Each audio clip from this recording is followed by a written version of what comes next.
According to Boat People SOS, since 2001, Vietnam has officially exported 700,000 Vietnamese nationals and many more unofficially. 80,000 more are exported each year.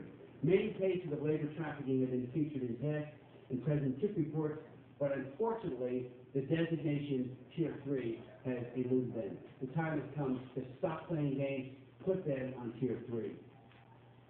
And I went through some of the cases, like the Dagusa case, which you are intimately involved with and know about very well. They have in our face just said, we don't care. And they're sitting in Vietnam.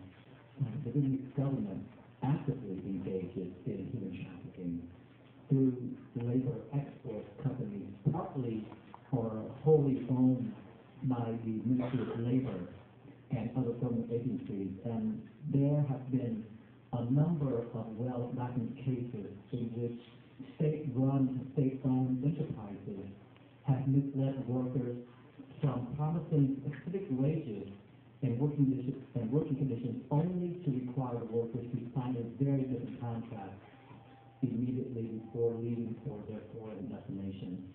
And when these workers protested the slavery-like conditions in the foreign workplaces to which these Vietnamese state enterprises have sent them, the Ministry of Labor officials would travel from Hanoi to these places, far with Jordan and American Samoa, to threaten the trafficking victims with punishment under the laws of Vietnam. And I believe that you were the prosecutor in one of the worst trafficking cases that ever happened on American soil, the case at the American Samoa at the Dagusa plant. And I believe that there was a judgment that was issued by the American Samoa High Court holding the Vietnamese government liable and providing a judgment in the amount of $3.5 million for the victim. You know, we tout that we are a country that conforms to the rule of law, but we have not enforced this rule of law. It's been over 10 years, and absolutely nothing has been done.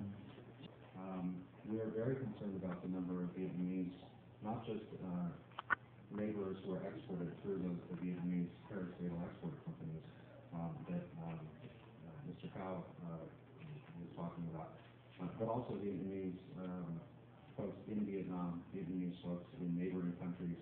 We're concerned about the opening of the highway into Laos and the fact that they'll probably open up new trafficking routes. Vietnam has historically been a pretty tough nut to crack as far as law enforcement. The folks over in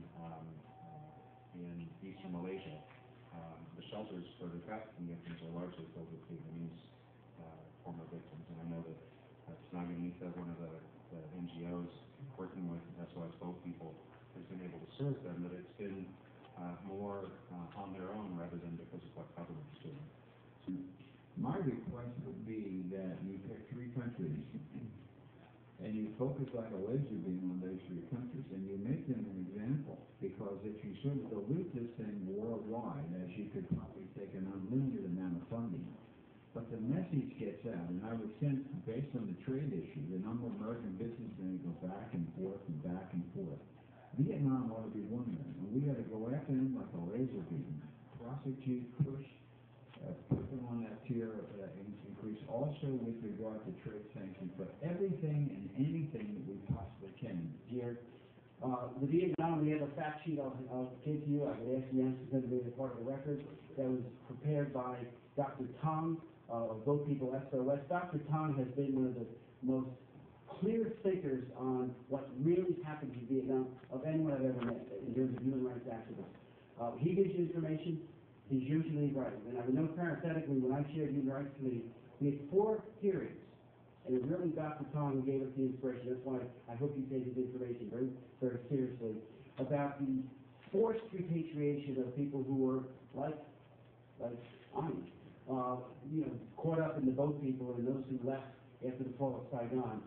20,000 of those who were screened out as refugees as a result of our hearings and an amendment that I offered, and good work done on Rover, the program, and you know all about it. came here as U.S. citizens. So Dr. Tong's information is very, very credible.